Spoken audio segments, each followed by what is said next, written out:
What's going on, everybody? It's Ron Brown, LMT, the People's Fitness Professional. I just want to say before we get started, LMT does not mean limited. It means licensed massage therapist, which we're going to go into today's episode on fitness and health. And we have Dr. Pashari. And the reason why I'm talking about the LMT is because that's where I saw the doc at Pacific College. Hold on, Pacific College of Oriental Medicine. That's where I got my massage license, and that's where I believe you got your acupuncture license. Mm-hmm. Okay, so tell us a little bit about yourself, like your history, where you're from, and your journey, and how did you get into acupuncture? All right, peace, everyone. I'm Dr. Bishara Wilson again, born and raised in Brooklyn, East New York, to be specific. And my journey, I was first introduced to health. Really, my first intro, I remember seeing like the book Back to Eden at my family's house down south. My family's from the South, South Carolina, Georgia. Everybody, family seemed like they used to have Back to Eden, classic book. And then in the 80s, my mother taking a lot of vitamins, a lot of us introduced through, was it Dick Gregory, the Bahamian diet? I don't remember that, the Bahamian diet. They had the powder back then. Everybody was taking that. And my mother was taking a lot of vitamins, Shackley. And then in the 90s, um, mother became more plant-based and having different books around the house. Queen of Fool's Heal Thyself, Mhm. Dr. Africa's African Holistic Health, a couple other books like that.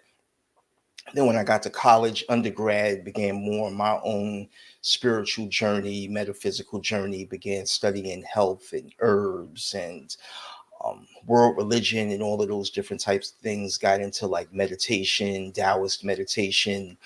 And when I graduated, I had a big old fro, got the baldy now, but had a big old fro. And I was like, I didn't want to continue on. My undergrad degree was in African American studies. I didn't want to teach. I didn't want to go corporate. I was definitely interested in studying holistic medicine. And right after I graduated, when I was still in school, I wrote a short book called Good Health and Well-Being for African Americans. That was the title of it, as part of my senior project for my undergrad degree in African American studies. And that kind of really opened me up even more to the field, doing research, and really saw that that was something that I wanted to pursue. Moving forward, when I got back to New York, got back to Brooklyn from college, I really went to seek out Queen of Four because her book was one of the books that I had referenced in the book that I wrote when I was in college. And also Dr. Africa was actually able to get him on the phone, bless his spirit. And Queen of Four actually charged me. She charged, said, whatever info you get, go out, get that info and bring it back to the people.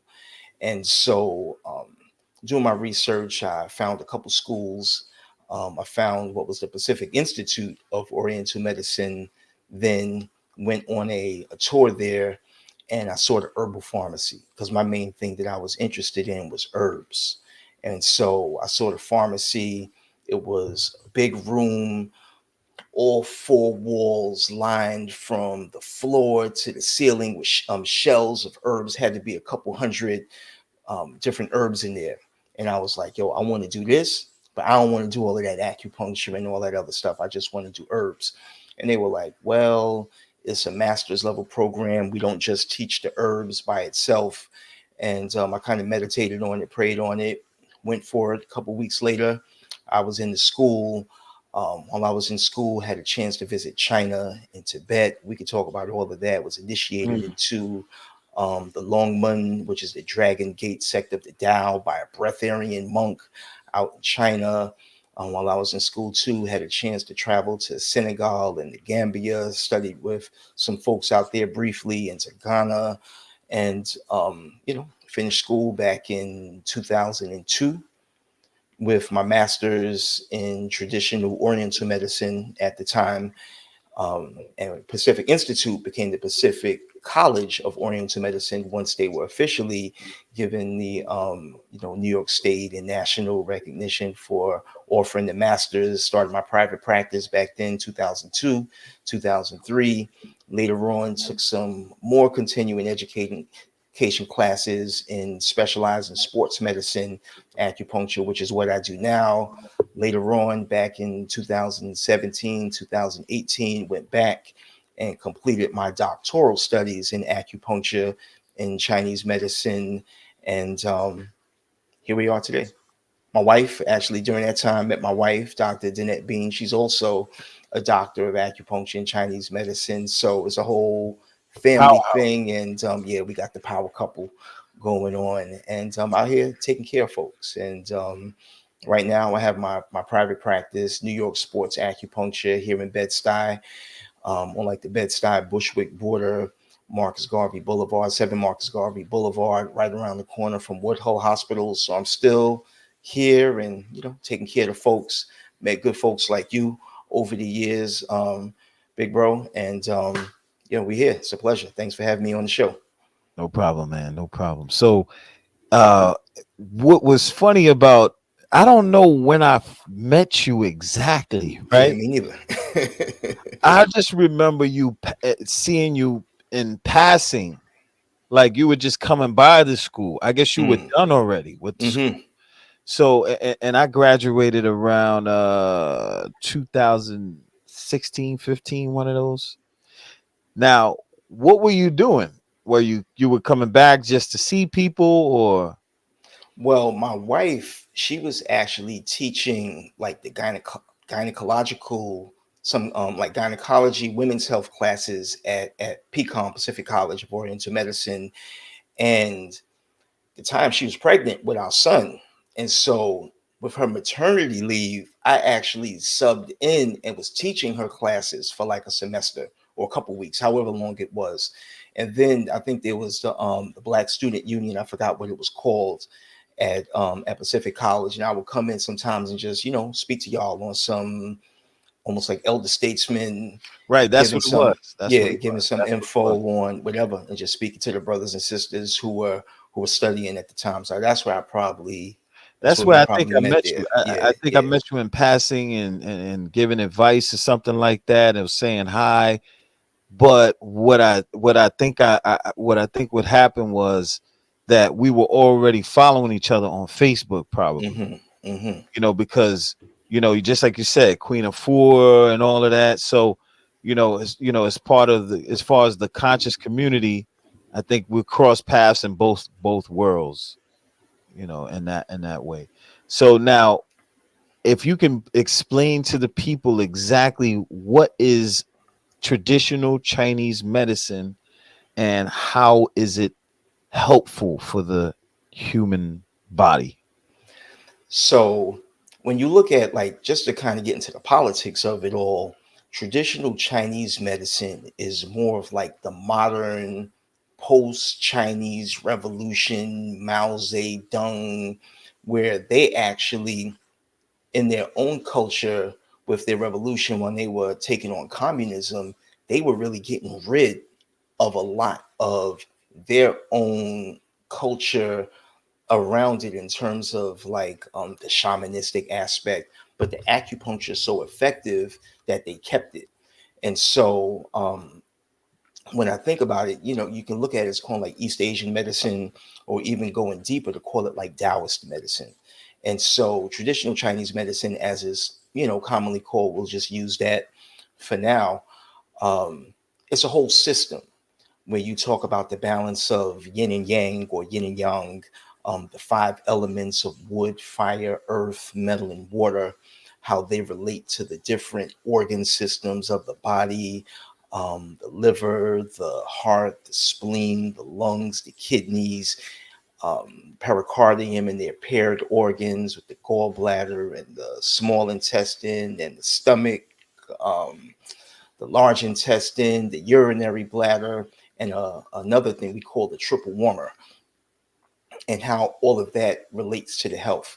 So, generally, if someone comes in for evaluation. We go through a whole system of questions.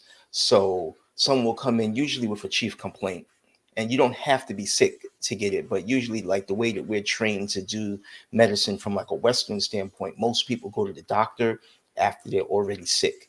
And so people come in with their chief complaint. We're asking, what makes it better? What makes it worse? How did it start? How long do you have it? And then we also relate it to all of your other systems of your body, whether we're looking at your sleeping, your digestion, your elimination, the quality of your energy, your body temperature, head, from head to toe. And so an initial evaluation can take, before we even touch somebody, an hour, hour and a half, 2 hours, getting into the family history and all of that. And so with asking all of those questions, then we'll look at someone's tongue and take their pulse, and we can go into some of that too, which all of that combined forms a picture of your health, and it gives a picture of your body constitution.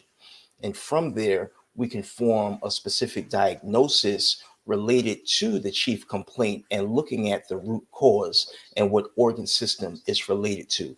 From there, we create a treatment plan. And that treatment plan can include acupuncture with other modalities like electric stimulation, heat, cupping, moxibustion, another thing called gua sha, Mhm. herbal medicine, diet therapy, lifestyle, qigong, and all of these things work together holistically to bring your body back to balance. One great thing about this medicine is that it's a system. And so everything is related. Like I spoke about the different organs. And so the different organs also relate with acupuncture to what we call the 12 meridians. To go through those again, it's the lungs, the large intestine, stomach, spleen, heart, small intestine, so on and so forth. It's 12 of them. And each of those have their own diagnosis. And so we would use the acupuncture to use, the needles to affect the different meridians. Those 12 organ systems also relate to herbal medicine. So with the herbs, each of the different herbs, every single herb also goes to a specific meridian. Each of the herbs have a taste, a temperature, a function of why we use it, and an indication. Real briefly to explain that. So there's some herbs that say help with the blood circulation, but the indication may be help with blood circulation to the heart for like say like quote unquote heart disease, or for a woman to help with the circulation to the womb for menstrual issues. Different herbs, even though they both circulate, they help with the blood circulation. And so they're different. Like I say, each of the herbs, each of the meridians, the acupuncture meridians, I'm sorry, each of the organs with the meridians have a specific relations to the herbs. Each of the foods also go to different meridians. So say someone has a weakness in their lungs, there are acupuncture points that we do to help to strengthen the lungs. There are specific herbs that go to the lungs. There are specific foods that go to the lungs. There are other lifestyle things to do in terms of visualization and meditation for the lungs. There are qigong exercises for the lungs, and then you can even add other nutritional supplements from like a Western standpoint to get a whole thing. And so if I'm doing acupuncture to open the lungs, and then when the lung meridian or large intestine meridian or whatever is open, and you're taking the herbs, you're taking the foods, you're doing the lifestyle, you're meditating on the color white, which is the color. There's a sound for the lungs. You do all of these things together to make it a whole lifestyle and get a whole picture of health. And one of the things that you may pick up as I'm talking about this is the difference between this and Western medicine is that, you come in for me, I may provide professional services, but the responsibility ultimately is on you to do all of the holistic things to maintain your health and your body and your spirit, because it's you. Right. Versus you go to the medical doctor and be like, here, give me a pill to help me with whatever, and then people go on, don't change their lifestyle, and don't want, and then wonder why they don't get better. Right. Correct. Correct. Now, as far as the 12 meridians, right, which are basically the organs, right, Yes. attached to the organs, right. Mm-hmm. The origin of these meridians come from the organs, right. Yes. Okay. Now, when we're talking about fire, air, what did you say? It's Wood, wood, fire, wood, fire, air, earth, metal, and water. earth, metal, and They water. don't do air. That would be related to like the metal element.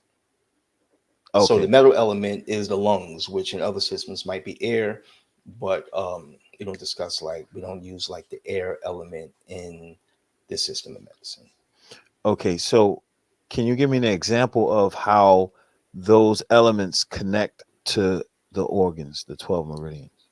Okay, so when we look at the elements are from like a universal nature. You know, we talk about you have the great unification of everything in the universe, and then that's split into the duality of yin and yang, male and female, and then that further splits into three, and then those three split into five, which become the five elements of wood, fire, earth, metal, and water, and those elements relate to everything in nature. So you have like those five categories. So with those elements, they relate to not only the organs to get, I'll get to your question, but it also relates to the planets. So like we say, like in the seasons of the year.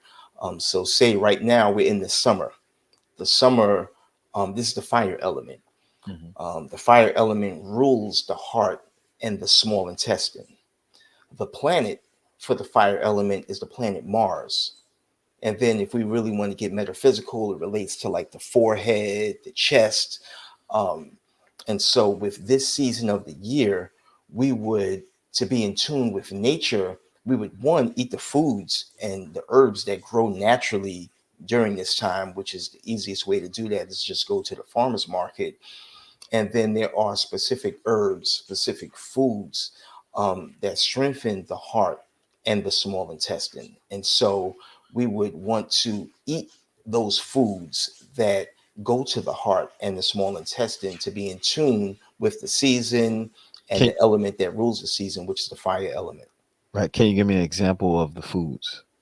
Some of the foods that with the fire element, just get lighter, your red foods like beets are going to be great for like the heart.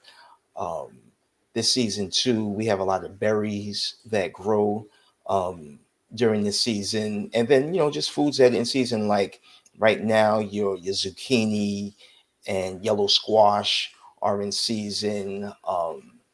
Different greens are in season. I'm trying to remember the ones exactly that are in season. But yeah, especially something like beets. Like I say, a lot of those red foods. And then when we're dealing with the red foods, we're dealing with watermelon, all of your melons. Like this is a hot time of the year. And so, watermelon, which also has that fleshy red color, is going to be great for the heart. It's also cooling this season of the year. We want to do more cooling foods, like even like your mint, even though we'll look at that more as like a liver type of herb, but foods that are going to naturally work to cool us down. But now we're moving into the autumn season. And so we want to start looking at taking more of the fresh ginger. Like it was a little bit cooler today here in the city, here in New York City. It was a little bit cooler today. And so we want to start moving away from those colder, cooler foods into more warming foods like the ginger and things like that. And I would also suggest that people look up foods that are good for the heart or whatever region that you live in, because this is an international show. What foods grow naturally where you live? Like we're here in the city, down south. There's certain foods that grow down there. They got the muscadine grapes and the scampernard grapes that grow this time of the year down south. We got them up here, but they're sent from Georgia. We pick them um, that season of the year. And then in the wintertime, you don't want to be doing stuff like watermelon because that's going to cool the body and actually be going against nature to be doing those things. And even like this season of the year where it's hot out, you don't want to be eating greasy foods. heavy foods, French fries. You're sitting out in 90-degree weather, eating a burger and fries. You suffering out there. So, Cooking um, yourself. right, exactly. So now going into autumn, um, so now we spoke about the summer and how it's connected to the heart. Now going into autumn, what organ would be connected to autumn? So the autumn is the metal element, which are the lungs and the large intestine. Um, and when we're looking at the temperature, like each of the different seasons have a temperature where like the summer is literally hot and dry. It's hot and it's hot. And then once we get to the autumn, it's cool and dry. And so when we get to the autumn, you want to be taking more foods that help to nourish the lungs. That's where your like astragalus comes in, Codenopsis, American ginseng. It's starting to get cooler. So sometimes that wind, you can go outside, you can get caught slipping out there, and that wind gets up in the neck. And next thing you know, folks wake up with a stiff neck and body aches, losing their voice, catching colds and things like that. Some of the things we want to do in the autumn are, like I say, drinking warmer foods like your fresh ginger tea. I would suggest just keeping a pot of that on the stove. Fresh ginger, cut up a couple slices, boil that down. You drink that, it's going to cause you to have a light sweat. Even drinking green tea, anything that's going to make you just have a light sweat, which helps to open up your pores to let out that wind when we get inside. Mhm. Yeah. Now back to the elements and the organs. We hmm spoke about the heart, and the heart is connected to fire. Yes. Okay. Now you mentioned the lungs for autumn, which is connected to the lungs is connected to iron. Did you say Metal. wood? Metal element. Iron, metal or iron. Okay. Now, so let's continue to go through the seasons. So now in winter, that's connected to what? What organ and what element? That's the water element and the kidneys and the urinary bladder. And I'm saying two organs because you have like what we say is the yin organ and the yang or the yang organ. So the Mhm. yin organ is the kidneys, which is like your strong organ, and then the urinary bladder is like a bag, it's a hollow organ. So when we look at all of the organs, the yin organs are always like a more solid organ, and its paired yang organ actually they just store and briefly and get things going. So like the heart is like a solid organ, and its yang paired organ is the small intestine. We know food passes through there, the whole nutrition and thing that goes with on with that. The lungs is like of the um, the vital organ of the autumn season, and the hollow organ we say is the large intestine. For the wintertime, it's the water element. The solid organ is the kidneys, and the hollow organ is the urinary bladder.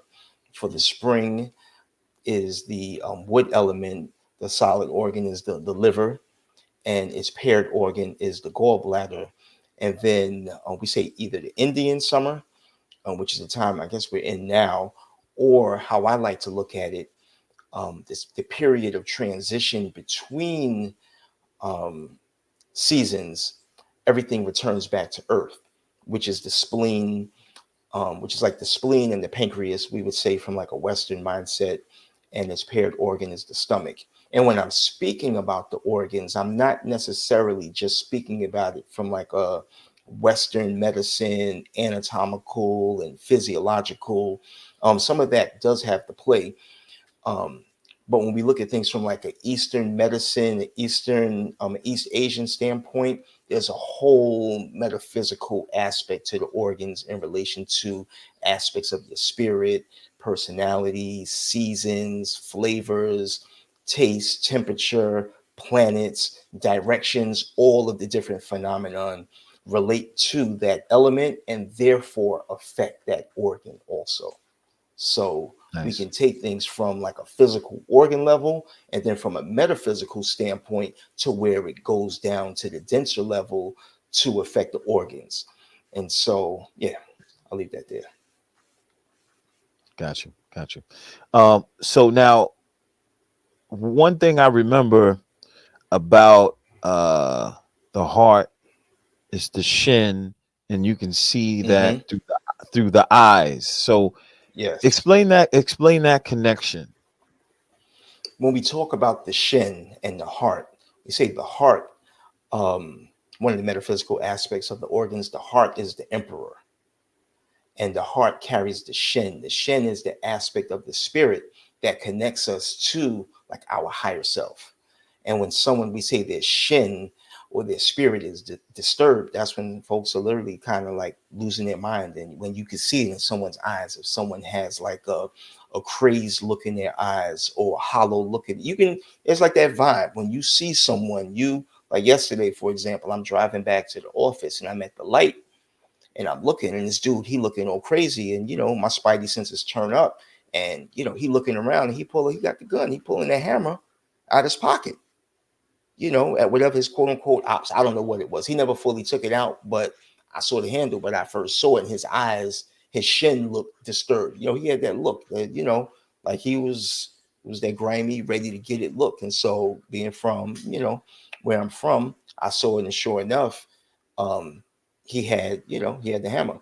And so nothing jumped off. Give thanks for that. But it's the same thing with a client. You can see the change in the eyes, even for an elder, as someone is kind of sick, or just in general, not even an elder. If someone's sick, you can look and see, and that their shin is either disturbed or their shin is weak, and that's their overall spirit, your overall way of being. And so, and there's different levels to that. But yeah, but that would Okay. be like the emperor that connects us to our greater purpose and even the universe on a certain level. Okay. Now, so we're talking about the heart and how it manifests where you can visually see it. Now, what about going into the autumn? We spoke about iron and we spoke about the lungs. How would that manifest? Through heavy breathing. I've also, going through Pacific College, they were talking about people who talk with you know, like talk a certain way. Hmm. You can Hmm. tell that they're dealing with some kind of depression and yada yada. So can you go into detail with that? Explain that. Yeah, even as part of, like I was speaking on earlier, with the questions and with diagnosis and things like that, part of it is the quality of their shin and their voice. Like some people, if they're weak and they're tired, they're kind of speaking like this, or because their energy is so low, they can't even project their voice. And then as they're getting better, you see someone getting better and they're just more lively, not even Right. hype, but Right. you can actually see when someone, like you see somebody, even like almost like that shine, that swagger that somebody have. You get a new haircut, it adds something to the shin. And so even with, I mean, I can go somewhere else with it, but it's almost like when someone has like higher level of self-respect, where you go and get your hair cut, you might get some new gear, you might whatever it is, and that's going to show up in the spirit.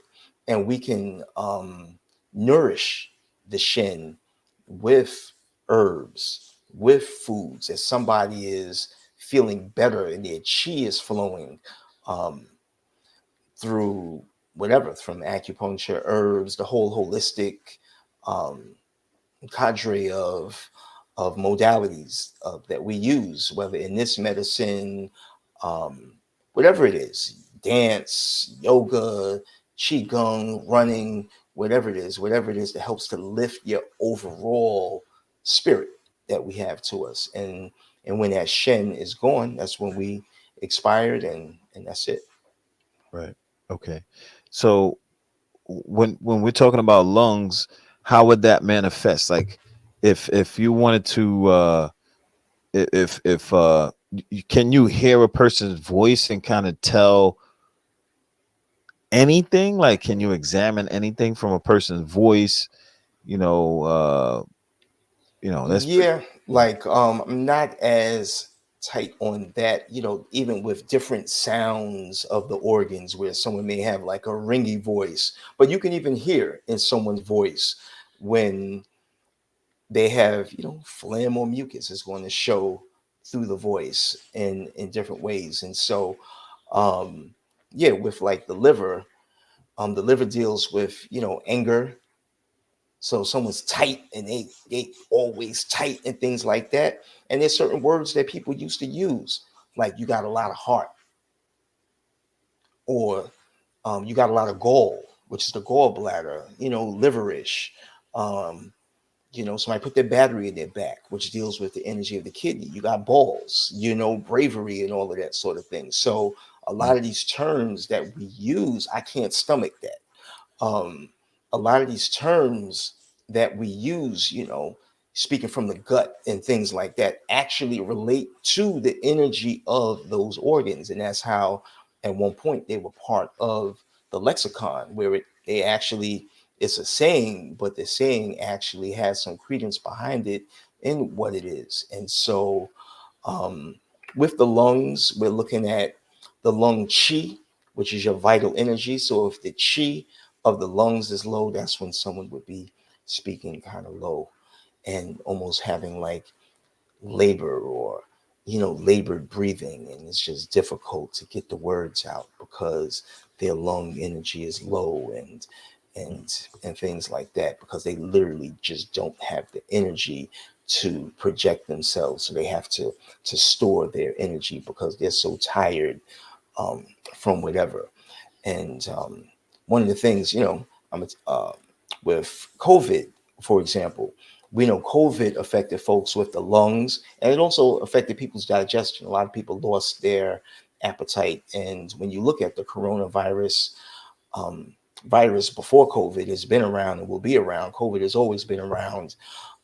It affects the lungs and the digestion. And one of the ways that I was helping people with herbs was literally just to help to strengthen the lung energy.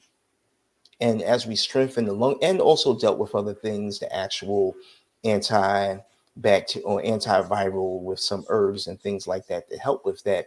But some of the ways that I was helping people was literally just nourishing the chi of their lungs so that they just had enough oomph for their own body's ability to heal itself kicked in. And that's really what I'm working to do, Mhm. ultimately, working to support you and support your body to um, have its ability to heal itself kick in and do what we were blessed with the creator to do. Our bodies have an amazing ability to heal itself. I just come in professionally with knowing a little bit more things to help that process along when you need some help in different ways.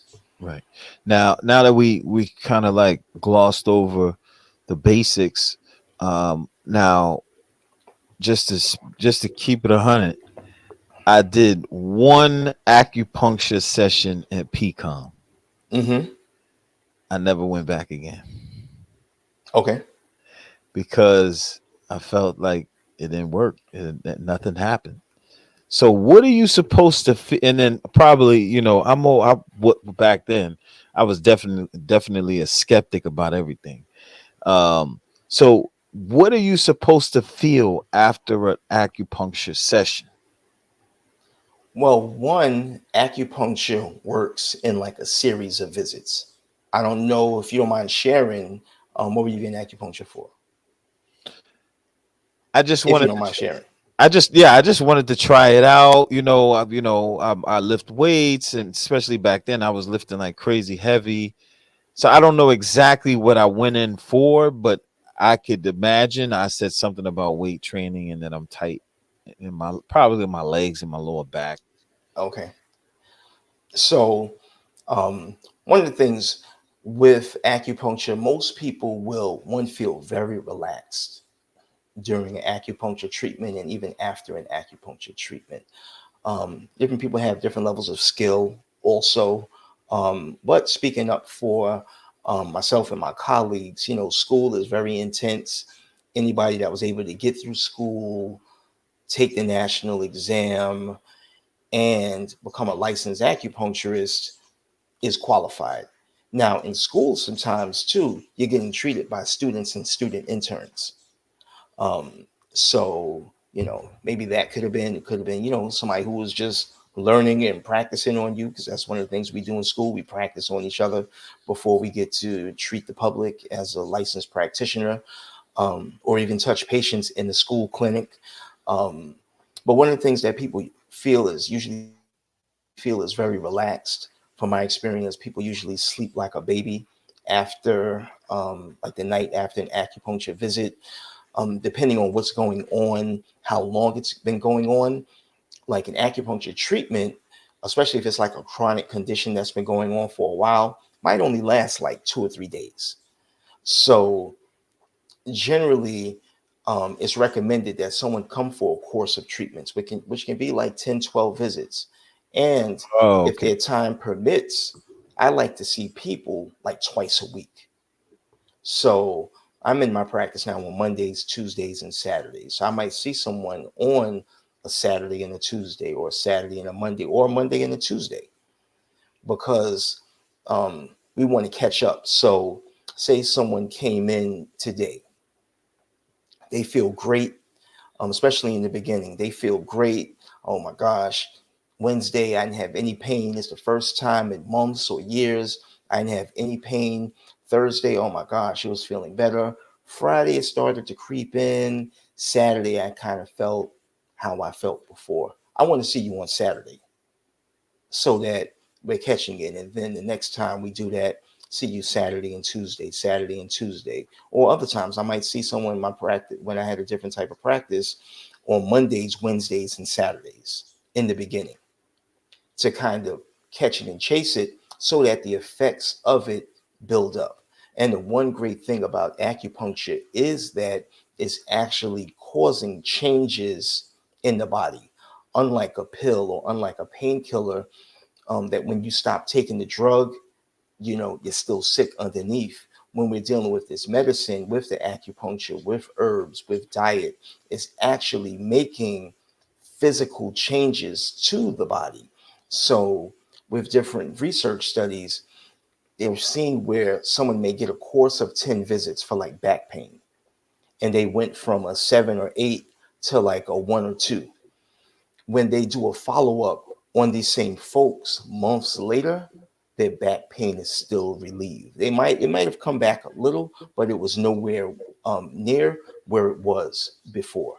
And so, people can feel varied things. Like I specialize in pain and injury, sports medicine, and so musculoskeletal conditions. So with me in my practice, I'm using a whole bunch of modalities. So I'm doing acupuncture with electric stimulation, which helps the muscles to relax and helps with the blood stimulation. I use an infrared heat lamp, which helps to warm the muscles and the tendons and the joints. And I'm ending it with some massage to help move the knots out, move any stagnant fluid, stagnant blood, loosen up the muscles and the joints, um, and the tendons and all of that. And so, with all of those things together, and then someone maybe taking herbs also in between that, which also helps to support the person from the root level, and also support their muscles and tendons and joints and all of that. So, it's the acupuncture, but Mm. it's the holistic system of all of it being done together. Right. I like where you're going with that. So let's say I have back pain. Hmm. After treating, after, let's say, a few visits, what will be the protocol to help me? Is it okay? Now we're gonna do a few treatments, and then you're gonna give me maybe a stretch routine, and then also some herbs. What herbs in particular would I use for my back issue if I had any? So, again, when we're looking at herbs, we're treating it for the back, but we're also looking at like the root condition of your body. Mm. So, to go around and bring it back, when we go back to looking at the vital organ systems of our body, the liver, the heart, the spleen, the lungs, the kidneys, The body is more concerned with your vital organs than your muscles. Like if your body had to choose between working to heal itself from digestive issues, um, or your knee hurting, it's going to work on your digestive issues. So with someone, we want to always work to treat the root condition and the person's body constitution, Mm. first and foremost. Then when we're getting to the back, you have certain herbs, and these are all, I'll speak in the Latin part, herbs like eucomia, um, horny goat weed. A lot of the herbs that strengthen up the back also deal with reproductive function, your sexual function. Um, but like I say, herbs like eucomia, we may use some herbs that help to warm and strengthen the body, like dried cinnamon, even dried ginger, aconite, the baji, where some people take the baji chew, the alcohol or whatever that has like the Chinese herbs in it, which is morinda root, not moringa, but morinda root. Um, Depending on your age, ginseng, and it's also, what is the back pain for? Because with all of these, we can do some generalization, but we always have to look at a body constitution. Is the back weak because you're an elder and their kidney energy is weak because the kidneys rule the back and the knees and the bones? Or Mm. is it weak because it was an injury? Somebody got into a car accident, or they lifted heavy and had overstrain on their muscles and things. Two total different things. One is a root cause where you really need to nourish the body and nourish the kidneys and strengthen the bones. Mhm. And one is we need to use some herbs that's going to help with the blood circulation and even make sure that you stretch and things like that. And so it goes deep. And so there's some things that's like, okay, this is just good for that. And there's some blends that for herbs, okay, that are, this is a formula of 12 herbs, because when we do herbal medicine, it's rare that we just do one herb at a time. We may use 4, 5, 6, 10, 12, 14 herbs that all work together synergistically to achieve that goal of strengthening the back, and if it's necessary, um, again, working on like the root constitution of the body, because the back won't get better if that digestion, to go back to that example, if the digestion doesn't get better, then the back is never going to really really fully get better and stay, because the body doesn't have that energy to hold itself and to keep things tight and keep things together. Great, great, great, great, great explanation there. Um, so now moving on to the meridians, right? Hmm. Now, I wanted to kind of save this, but we'll go into it a little bit. So, Western, Eastern medicine. Hmm. From what I'm noticing, what I've noticed in school then, and what I'm noticing in the fitness industry, the meridians and the fascia are beginning to connect in the uh the professional world, right? So Hmm. there's a connection between the two. Do you know of that, or do you have any information on that? Yeah, there's so many different ways that the meridians connect to the body. Like you say, like the muscular and the fascia. Like, just to go in for folks that may not understand, the fascia is like every single, all of our muscles are literally sitting in a bag. It's like, say, like chicken. If somebody eats chicken and you have to peel the film off the outside of the chicken, that's the fascia. And all of our muscles are surrounded by a fascia, and our muscles are all, just like my hands with the skin, are all like sliding on each other. And that fascia is also found to go all through the body as a network. So with the muscles, now it's called not just the muscles but the muscular fascial system. Fascia spelled FASCIA, CIA, yeah. the musculofascial system. Hmm. And the fascia is found now to be like a net that not only surrounds the muscle, but goes all through it also. So if you was to take our whole muscular system and put it in some agent that was able to dissolve all of the muscle flesh. As we think about muscle, our whole body is a net underneath it of going all through the fascia. And so part of that is an explanation of the meridians, but not by itself. So one of the things that we look at, the body with the fascia is almost like solid and gel at the same time. It goes from like a solid to a liquid, and um, there's a whole video I suggest you watch. I think it's called Journey Under the Skin, where it's looking at the fascia, and it's literally almost like Spider-Man in the web. How when Spider-Man is going, he's hitting the building and then pulling back and going to the next one. Our body is literally so as I'm moving, the fascia in the body is breaking off and reconnecting perfectly in different ways. Um, and so, like, say I press this point on my body in between like the thumb and the hand, or a lot of people are familiar with this point here when people they have those bands that are for like motion sickness or seasickness. It's like a wristband. It has like the bead that's actually pressing on an acupuncture point that relates to the digestion. So to get back to the fascia, you can think about it like with the meridians and with acupuncture to go into how it works, or massage, even to go into your fields.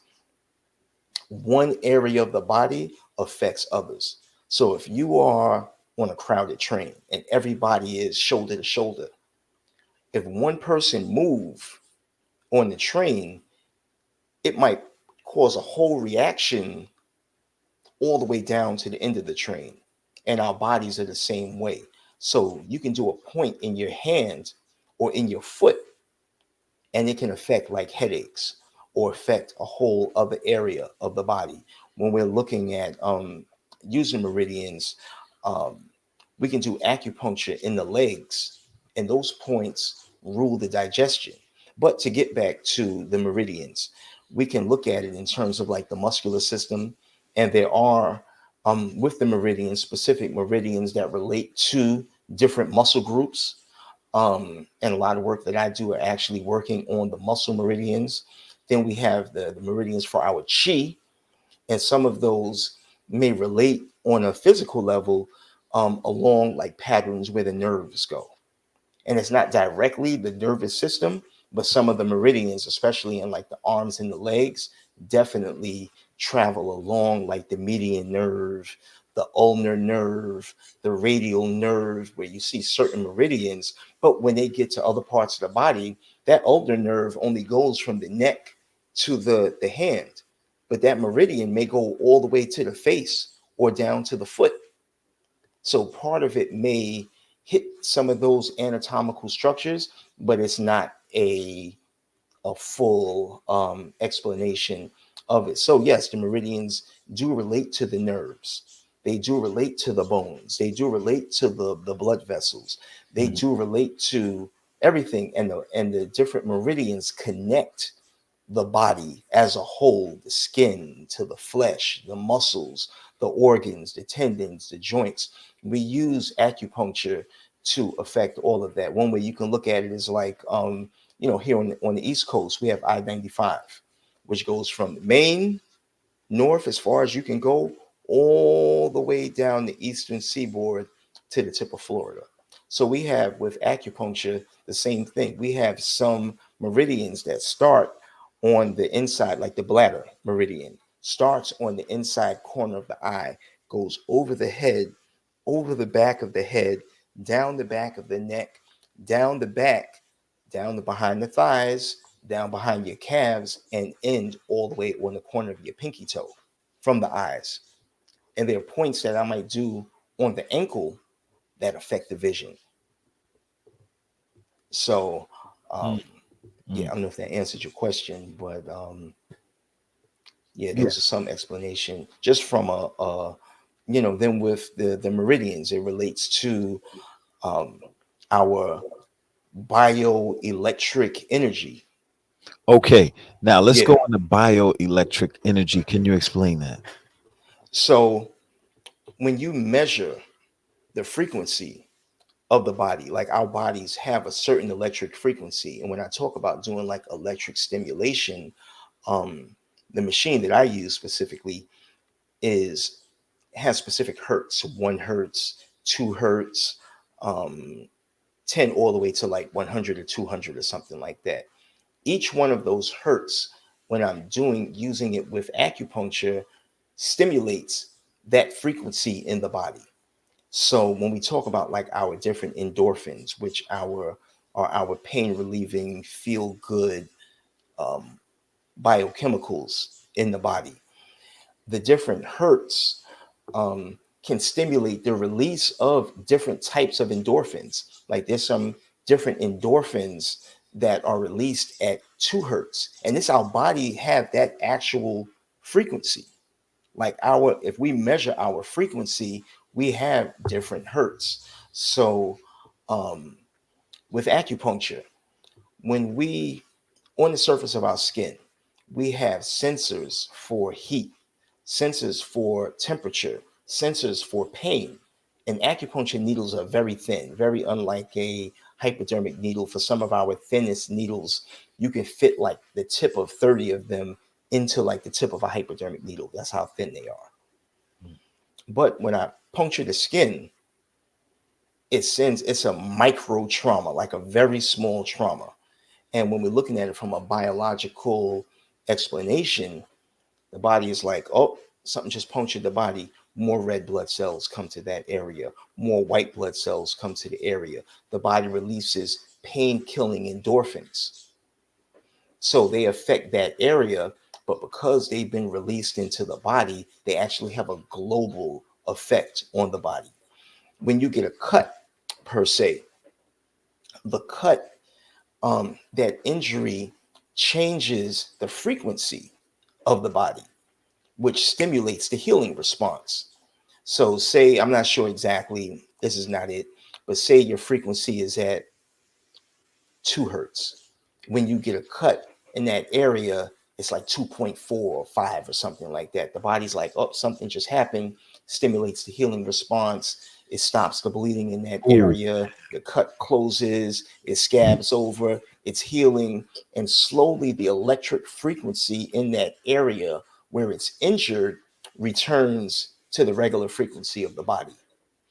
What Okay. happens sometimes, just finish, what happens sometimes, even if that area is not completely healed, with it's the same, if that and returns to the same frequency, now you have a chronic condition where the body isn't even trying to heal itself. So we come in with the acupuncture, we come in with the massage to almost irritate that area a little bit to Mhm. re-stimulate the healing process. And that's again why we want people to come in more frequently, once at the minimum, like once a week, if they can come in to help the body to stimulate that healing response, yet internal healing response, to actually come to a more complete form of healing. And that's why it has those long-term effects for back pain, where even months later, people still feel better. Okay. Now, let's say you get a cut, right? Your bioenergetic field on that cut goes up or down or wherever it goes, right? Right.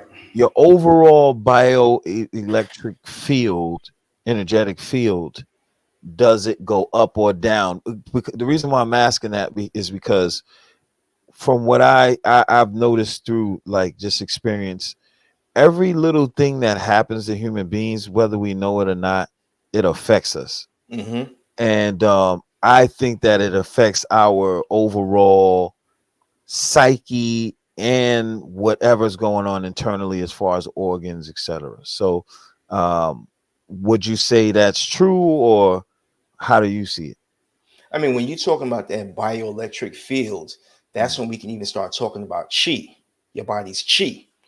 And so, excuse me, with acupuncture, we use the acupuncturists to help circulate the chi through the meridians. We supplement that chi and help to regulate it. Also with herbs, not just strengthen it.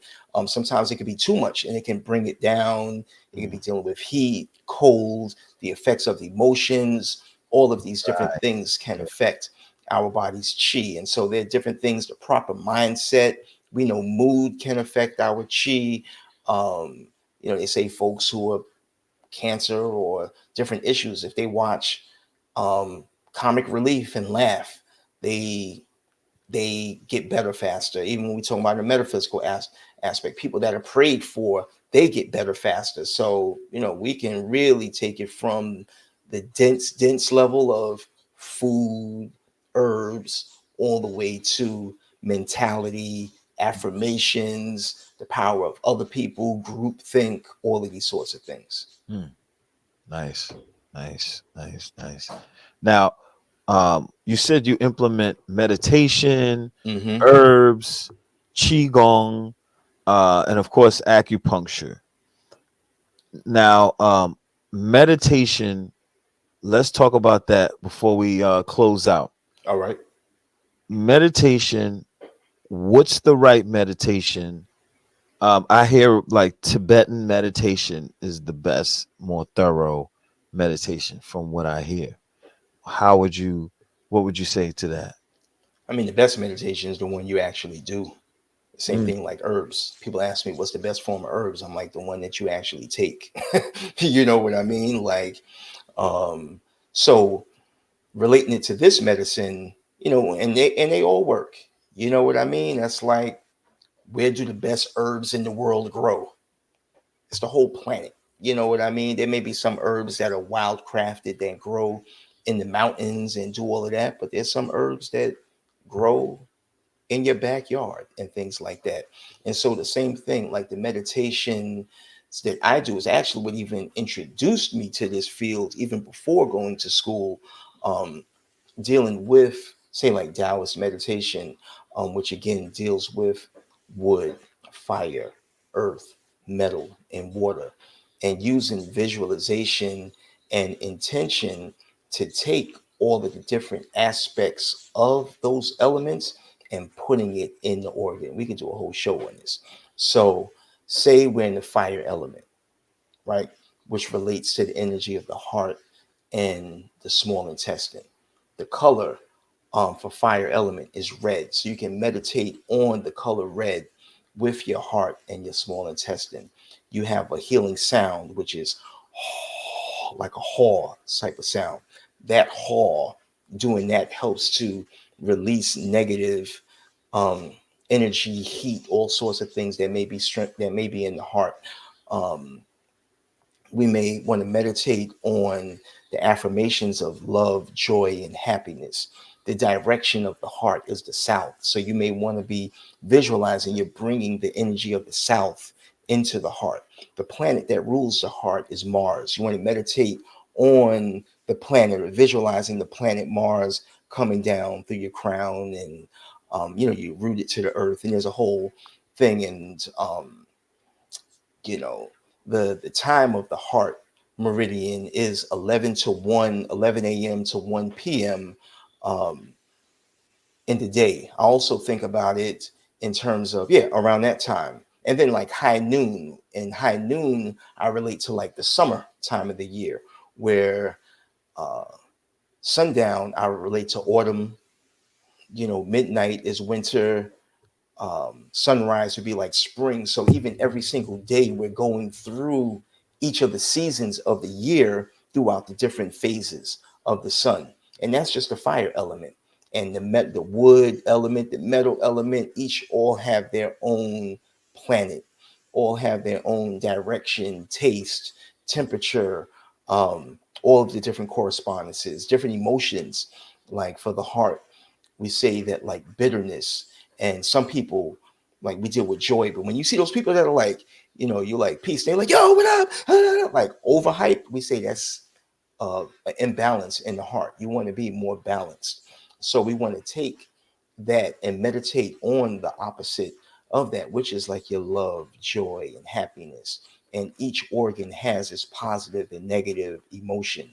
um, with Taoist medicine, we deal with focusing on the Dantian, which is almost like in Transformers, the Matrix, with Optimus Prime and things. That was literally like his Dantian. That's like pulling straight from ancient medicine.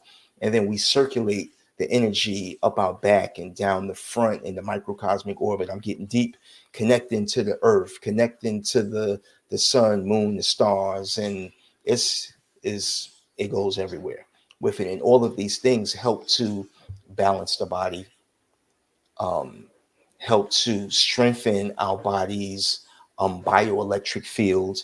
And then when we're doing these things along with the herbs, along with, and that's what I was just talking about, is just sitting qigong. Then you have different movements that you can do also that help with the movement and the circulation of the body's chi throughout the different meridians. So you see, the rabbit hole goes far, Right, far right, and deep. Yeah. right. And those are meditations that I do, like I'm in this. I have all of those things memorized, obviously, but I've definitely seen some strong effects. Like out of all the different things that I've studied, the Taoist meditation is real. Got you. Got you. Yeah. Well, on that note, we're gonna close out. Thank y'all for showing up, watching our video, our health and wellness video. Long time coming. If you could look through our archives, you can see that we had a health and fitness segment before, and it just for some reason it didn't work out. Now we're back with the health and wellness segment Mhm. with the doctor. So we will see y'all on the next health and wellness video. Like, comment, share, subscribe, and we're out of here. Peace. Peace. Peace.